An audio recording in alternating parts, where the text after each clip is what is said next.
오늘 부활절입니다, 여러분. 우리 부활절은 기독교인들에게 가장 기쁜 날이 되어지고 가장 또 놀라운 절기가 또 부활절입니다. 부활은 근데 부활, 그 resurrection, 우리 주님의 다시 살아나심은 우리 믿음에 있어서 가장 중요한 것인데 그런데 또 믿어지기가 가장 어려운 것 중에 하나입니다. 저는 그렇게 생각을 해요. 믿음 생활을 하는 것을 우리의 산으로 오르는 여정이라고 생각을 한다면 이 부활이라고 하는 것은 그 정점에 있는 거예요. 오르기 힘든 산과 같아요. 그런데 오르는 것이 힘들지만 오르기만 하면 우리의 인생이 완전히 달라지게 됩니다. 그런데 많은 사람들이 부활이 믿어지지 않아서 힘들어요. 믿고는 싶은데 예수님이 다시 살아났다는 게 이해가 안 되고 또 그게 무슨 나와 상관이 있냐고 생각을 하고 예수님의 십자가와 부활, 그 십자가까지는 그래도 감동이 돼요. 그죠? 의인이 또 착하게 살았던 그 예수라고 하는 사람이 십자가에서 순환을 당했다. 그리고 십자가에서 죽으셨다 하는 것은 왠지 모를 감동이 돼요. 그 십자가에 달린 그 예수를 바라보면서 사람들은 감동하죠. 그 예술가들도 그런 표현들을 많이 해요. 근데 부활에 대해서는 잘 이해가 안 되는 것입니다. 그래서 부활 문제 때문에 믿음 생활에 전진을 하지 못하고 올라가지를 못하고 거기에 딱 발목이 묶여서 시험에 빠져 있는 경우들을 많이 봐요. 믿음이 잘 안 생기는 거죠. 부활이 잘 안 믿어지는 거죠. 그런데 부활은 우리를 시험에 빠뜨리기 위함이 아니에요. 부활이 있는 이유는 시험 가운데 있는 우리를 건져내기 위함입니다. 흑암 속에, 어둠 속에 빠져 있는 우리, 절망 속에 있는 우리를 건져내기 위해서 우리 주님은 다시 살아나셨고 또 부활절이 우리에게 있는 것입니다. 여러분 모두 부활이라고 하는 믿음의 산꼭대기에 올라갈 수 있기를 예수님의 이름으로 축복합니다. 부활을 믿으실 수 있기를 바랍니다. 이거 믿어야 돼요, 여러분. 예수 믿는다면서 부활 안 믿으면 이거 믿는 거 아니에요. 부활 중요합니다. 여러분 한 명도 부활을 그냥 넘어가지 않기를 바랍니다. 부활 안 믿고 예수 믿는다. 그건 믿는 거 아닙니다, 여러분. 예수님이 다시 살아나셨다. 그게 과연 무슨 의미가 있는지, 그게 지금 내 삶의 실제가 되어지고 있는지, 그게 예수 믿는 사람의 진짜 믿음이에요. 부활의 믿음을 우리가 장착을 하고 인생을 바라보면요, 삶이 달라지게 되어져 있습니다. 그래서 부활을 딱 가지고 이 세상을 바라보는 것이 필요해요. 사람들이 부활을 잘 믿으려고 하지를 않죠. 그래서 부활을 바라보는 두 가지 시각이 있습니다. 첫 번째는 뭐냐면 착각이라는 거예요. 부활이 착각이다. 그런데 성경은 뭐라고 얘기하냐면 예수님께서 사흘 만에 다시 살아나셔서 게바에게 보이셨다. 이 게바는 베드로입니다. 베드로에게 먼저 보이시고 그리고 12제자 한 사람 한 사람 만나주시면서 예수님을 자기의 부활의 모습을 보여주시고요. 그걸로 끝나지 않습니다. 예수님을 따라 또 500여 명의 제자들에게 자신의 부활의 모습을 보여주셨다고 얘기를 합니다. 착각일 수가 없어요. 그러니까 한두 사람의 착각이면 이해가 되죠. 그냥 한 공간에서 일어났다, 한 집에서 일어났던 일이라 그러면 저 사람들이 단체로 뭐 잘못 먹었나 보다. 네, 그렇게 생각을 할 수 있는데 그런데 지금 이 수많은 사람들이 곳곳에서 일어났어요. 예수님이 부활하셔서 잠깐 보이셨다가 떠난 게 아니에요. 예수님이 40일 동안 부활하셔서 그 제자들에게 나타나셔서 찾아가셨습니다. 그러니까 이 기록들이요, 성경에 곳곳에 기록되어져 있습니다. 갈릴리로 가는 길에 나오시기도 하시고 또 집에 들어가시기도 하시고 또 갈릴리에서 베드로를 만나고 이런 수많은 기록들이 나오는데 여러분 착각을 이렇게 할 수는 없는 것입니다.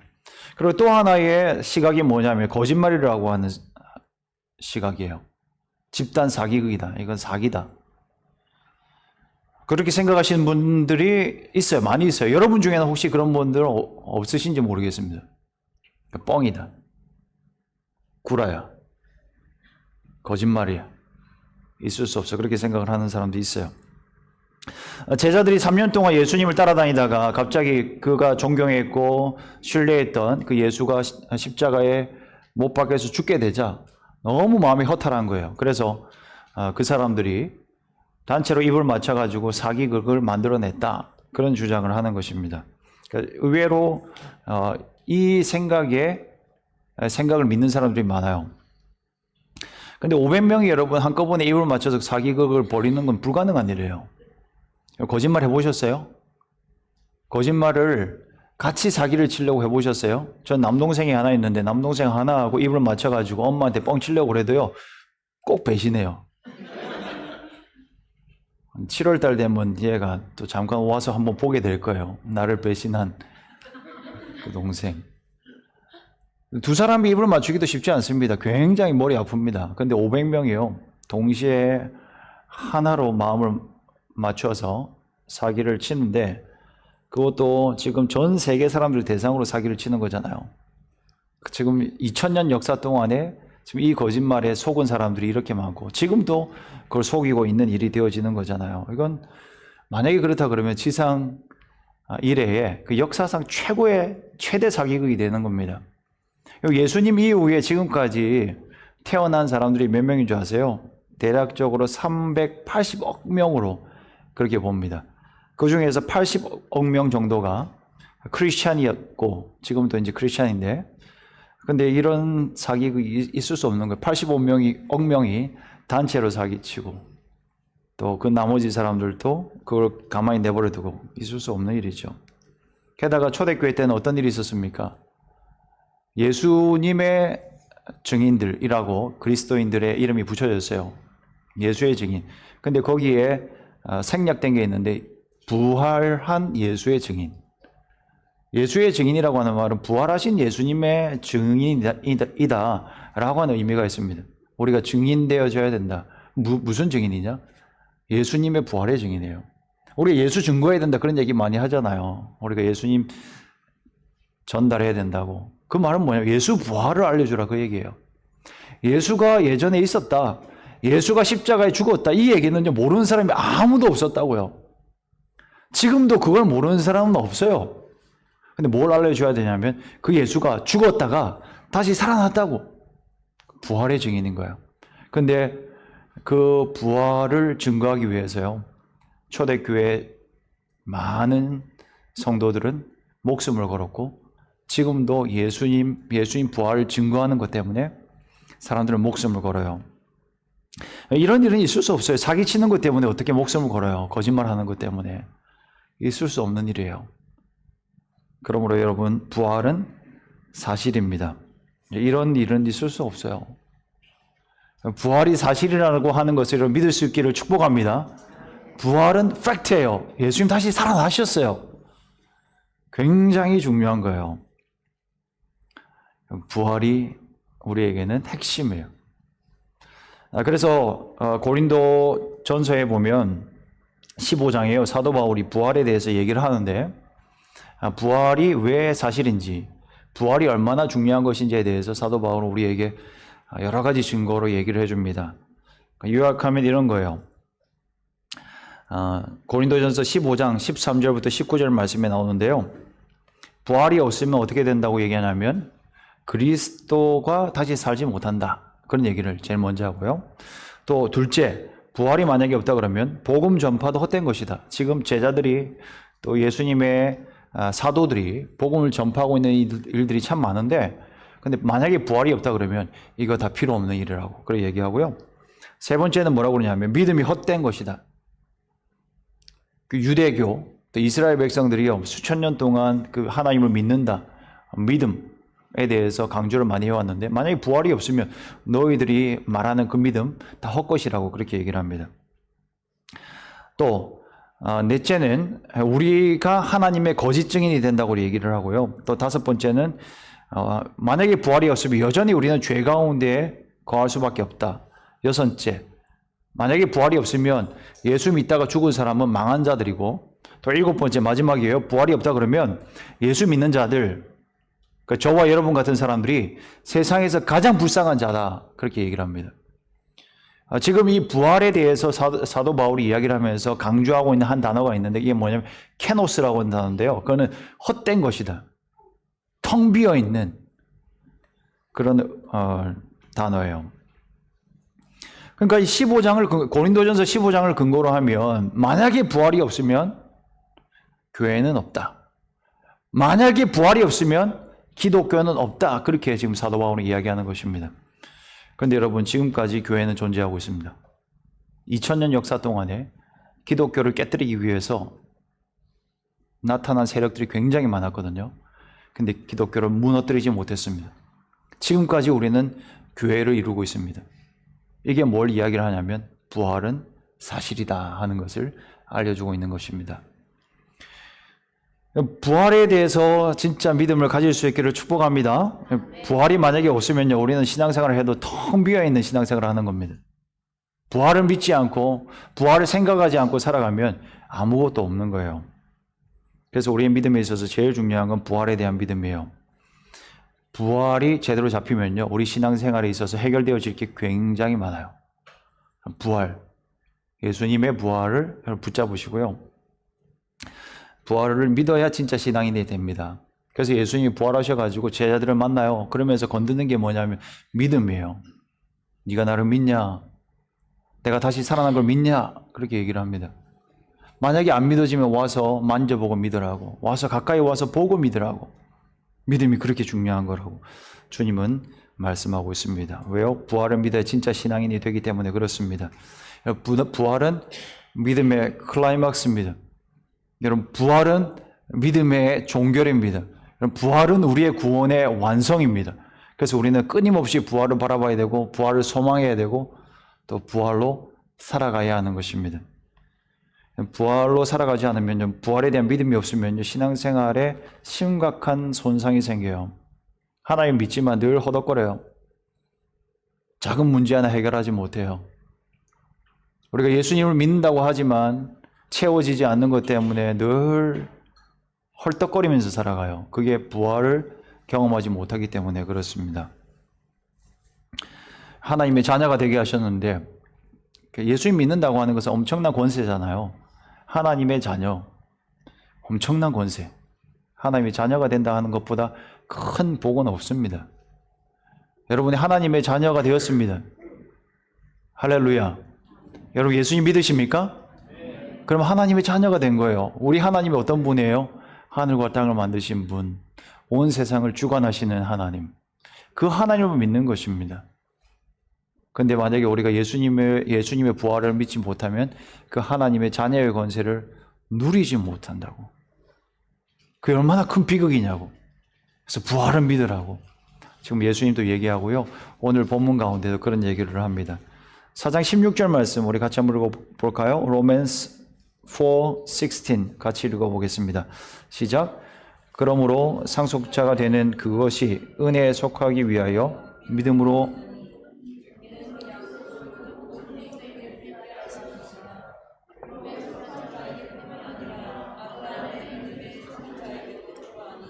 아브라함은 우리 모든 사람의 조상이라. 아멘. 여기서 상속자라고 하는 말이 나오죠. 상속자. 하나님의 상속자. 근데 그 하나님의 상속자, 무엇에 대한 상속자냐고 13절에 보면요, 이렇게 얘기해요. 세상의 상속자. 하나님이 우리에게 주시는 게 뭐냐면 하나님이 만드신 모든 것. 내가 너에게 세상을 다 줄 것이다. 왜? 너는 하나님의 자녀가 됐으니까. 너가 예수님 믿느냐? 그럼 이 세상에 있는 모든 것은 너의 것이라고 하나님은 얘기하고 있습니다. 그러니까 이 세상을 살아가면서 진짜 믿음이 있으면요, 우리가 허덕거리면서 살아갈 이유가 하나도 없는 것입니다. 그 믿음이 이렇게 대단한 것입니다. 근데 이게 잘 믿어지지가 않죠. 이거 하나님의 수준이 어마어마하잖아요. 예수 믿는 자에게 세상을 다 줘버린다 그러니까. 이거 우리의 수준으로 감당이 안 되는 것이잖아요. 그래서 하나님이 어떤 방식을 택하냐면 은혜의 방식이에요. 우리가 뭔가를 해서 우리의 수준이 하나님께 도달해서 축복을 누리는 게 아닙니다. 은혜라고 하는 것. 그 은혜는 무엇이에요? 은혜는 아무것도 한 것 없는 자에게 주는 것. 받을 수준이 없는 사람에게, 아무런 자격이 없는 자, 컨디션이 되어지지 않는 자에게 그냥 묻지도 따지지도 않고 그냥 선물로 주시는 것. 그게 은혜죠. 왜 그렇게 은혜를 베푸셔요? 하나님의 사랑 때문에. 하나님이 만드신 그 인간들을 비록 타락했지만 그러나 하나님은 극진히 사랑하셔서, 여러분 다른 사람이 아니에요. 저와 여러분 한 사람 한 사람을 하나님은 너무나 사랑하셔서 은혜의 방식을 택하고 있는 거예요. 그 은혜는 무엇으로 받는다고 얘기를 해요? 오늘 말씀에 보면 믿음이라고 얘기를 합니다. 믿음. 그래서 이 사도 바울은요, 아브라함, 믿음의 조상을 등장시키면서 아브라함의 믿음을 좀 보십시오. 아브라함이 믿어서 하나님의 상속자가 되었던 것처럼 여러분도 믿어야만 합니다. 제발 믿으세요. 근데 그 믿음이 뭐냐고요? 바로 부활입니다. 아브라함은 부활을 믿었습니다. 그래서 그는 의롭게 되어졌고, 그는 믿음의 조상이 되었고, 하늘과 땅에 있는 모든 것을 자기의 상속물로 받게 되었다고 얘기를 합니다. 믿음은요, 부활신앙이에요. 그러니까 부활을 믿는 것. 믿음이라고 하는 그 것의 속성이 부활적이에요. 믿음이 있다라고 하는 것은요, 참 부활처럼 우리 육신의 생각으로는 말도 되지 않는다고. 어떻게 사람이 죽었다가 다시 살아나냐고. 그런 말도 안 되는 것 같은 그 이야기를 전심으로 받아들이는 것. 그게 믿음입니다. 믿음은 생각하고 달라요. 사고하는 것하고는 다릅니다. 사고는 뭐예요? thinking하는 건 뭐예요? 그냥 눈에 보이는 것. 그리고 논리적인 설득에 의해서 내가 거기에 동의한다. 그게 생각인데요. 근데 믿는다라고 하는 것은 우리의 머릿속에 있는 생각하고는 완전히 다른 것입니다. 그래서 믿음은 부활의 성격하고 똑같아요. 부활을 믿는 믿음, 그게 진짜 믿음인 것입니다. 성경이 오늘 본문이 아브라함의 그 신앙을 어떻게 풀어내고 있습니까? 아브라함의 믿음의 시작이 언제였습니까?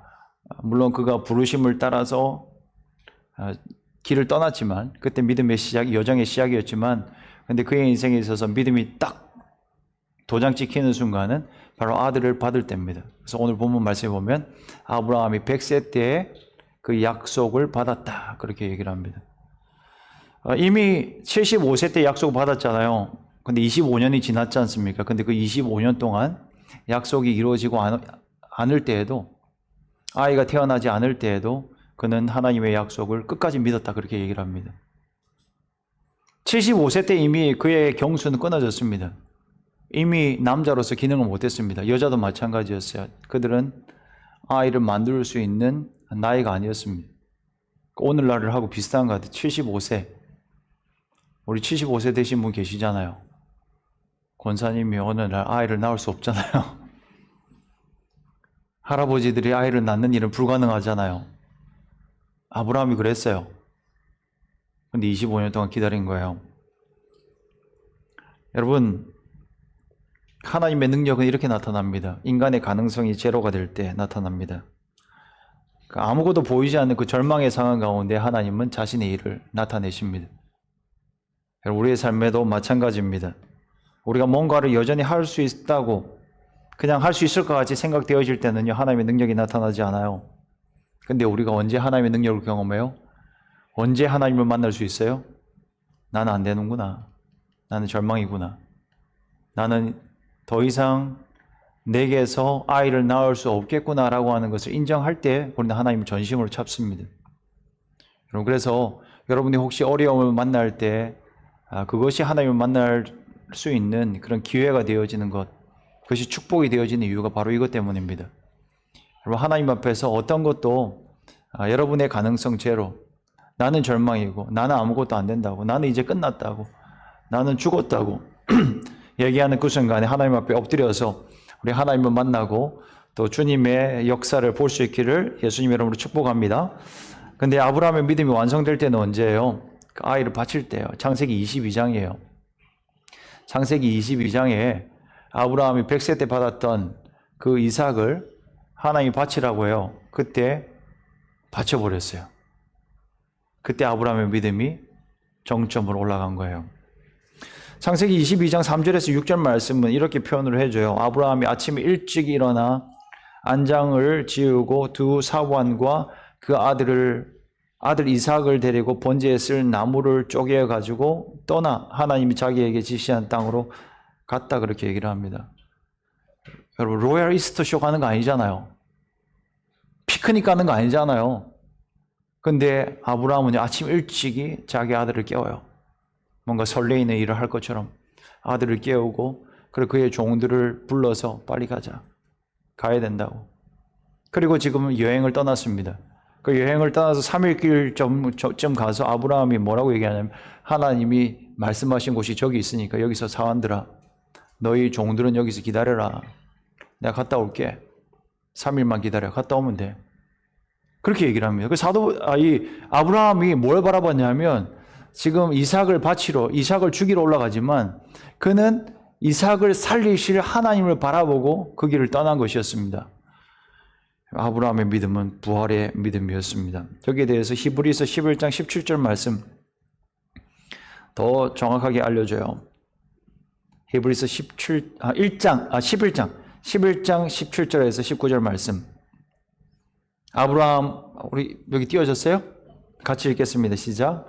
아브라함은 시험을 받을 때 믿음으로 이삭을 드렸으니 저는 약속을 받은 자로 돼 그 독생자를 드렸느니라. 이어서 저에게 이미 말씀하시기를 내 자손이라 칭할 자는 이삭으로 말미암으리라 하셨으니 저가 하나님이 능히 죽은 자 가운데서 다시 살리실 줄로 생각한지라. 그는 그걸 바라본 것입니다. 부활을 바라본 거예요. 이미 아브라함은요, 하나님이 이삭을 주실 때 부활을 경험했어요. 나는 끝이었는데 하나님 생명을 주신 그걸 경험했습니다. 그걸 품고 있습니다. 그리고 하나님이 이삭을 바치라고 할 때도 그 부활의 주님을 믿었고 하나님께 드렸던 것입니다. 우리의 믿음도 그렇습니다. 여러분, 우리에게 부활의 믿음이 필요합니다. 성령님께서 여러분에게 아브라함과 같은 믿음, 사도 바울과 같은 믿음을 여러분에게 주실 수 있기를 축복합니다. 부활 신앙이 뭐예요? 나는 죽어도 주님은 죽지 않는다. 나는 끝장이지만 하나님은 끝 아니다. 나는 실패하지만 하나님은 실패하지 않는다. 왜? 예수님 다시 살아나셨으니까. 나는 죄를 짓지만 하나님은 나에게 의를 이루신다고. 나는 여전히 연약하고 부족하지만 내 안에 계신 예수가 다시 살아나셨으니까. 다시 승리하셨으니까 나도 그 승리에 동참할 거라고. 그렇게 믿고 고백하는 것이 부활신앙인 줄로 믿습니다. 그 믿음을 가질 수 있기를 축복합니다. 다시 일으키시는 주님을 바라보는 거예요. 아브라함이 이걸 외친 거예요. 그는 다시 살아날 것을, 부활을 믿었습니다. 18절 말씀 볼까요? 로마서 4장 18절 말씀. 너무나 은혜로운 말씀이죠. 4장 18절 말씀 함께 읽어보겠습니다. 시작. 아브라함이 바랄 수 없는 중에 바라고 믿었으니 이는 내 후손이 이같으리라 하신 말씀대로 많은 민족의 조상이 되게 하려 하심이라. 아멘. 그는 바랄 수 없는 중에 바랬습니다. 믿음은 그런 거예요. 바랄 수 없는 거예요. 믿음은요, 바랄 수 없는 상황이에요. situation이 against hope였습니다. 근데 그는 턴해가지고 in hope로 바라보게 된 거예요. 소망이 있다고. 상황은 누가 봐도 그래요. 안 된다고. 너 인생 끝났다고. 네가 지금 믿는다고 하나님 지금까지 뭐 했냐고. 기독교가 지금 뭐냐고. 한번 너희들의 형편을 바라보라고 그렇게 사람들은 이야기해도요. 부활을 믿는 사람은 호프를 바라보는 거예요. 왜? 주님 다시 살아나셨으니까. 여러분, 그럼 부활의 주님이요. 주님이 부활하셨습니다. 그리고 그 부활의 주님이 오늘도 저와 여러분에게 찾아오실 줄로 믿습니다. 그 주님이 오늘 무엇을 말씀하실지 짧게 좀 살펴보기 원하는데, 첫째는 그예요. 부활의 주님은요, 제자들에게 격려하셨어요. 부활의 주님은 여러분에게 찾아오셔서 격려하실 거예요. Peace be with you. 그렇게 말씀하실 거예요. 부활의 주님 항상 그 얘기 하셨어요. 제자들 찾아가가지고요. 제자들은 예수님 배반했잖아요. They betrayed Jesus. 근데 그래서 실패감에 자기 인생 안 된다고 그러고 있을 텐데 예수님 찾아가셔서 Don't be afraid. Peace be with you. 걱정하지 마요. 평안이 너에게 있을지어다. 그렇게 얘기했습니다. 인간의 상태는 항상 불안하죠. 왜? 죄인은 만성 불안이 있어요. 죄인들의 가장 큰 고통은요, 불안증이에요. 죄를 지으면 불안이 찾아와요. 잘못한 게 있으면 항상 불안해요. 차라리 드러나는 게 나아요. 근데 잘못한 게 있으면 하루하루 사는 게 얼마나 고통스러운지 몰라요. 어릴 때 엄마한테 아빠한테 사기치고 그 책 사라고 10,000원짜리 지폐를 한 장 줬는데 오락실 갔다 와가지고 더 이상 나에게 책이 없는 거예요. 잔돈 몇 개만 남아 있어요. 이게 언제 들킬까? 걷지도 뛰지도 못해요. 짤랑짤랑 소리가 날까 봐. 얼마나 두려움에 사로잡혀 있는지 몰라요. 차라리 이게 드러나서 엄마 아빠가 때릴 때는 괜찮아요. 정말 세게 맞았거든요. 진짜 막. 초등학교 6학년 때 이야기했는데 우리 어머니 항상 제 설교 듣는데 오늘 또 이 얘기하면 가슴 아플 거예요. 초등학교 6학년 때 뭔데 본인이 한 거 어떡하겠어. 엄청 때려가지고 진짜 고통스러웠어요. 근데 마음은 편했어요. 그리고 죄를 지으면요 제일 고통스러운 게 불안감이에요. 불안. 인간은 항상 불안해요. 원초적 불안감이 있어요. 근본적인 불안감. 근데 우리 예수님이 이걸 해결하시는 분이에요. 예수님 우리에게 평강의 왕으로 찾아오십니다. 부활의 주님. 우리 주님 부활하셨습니다. 그럼 오늘 여러분에게 오셔서 그 말씀 하실 것입니다. 평강을 가질지어다.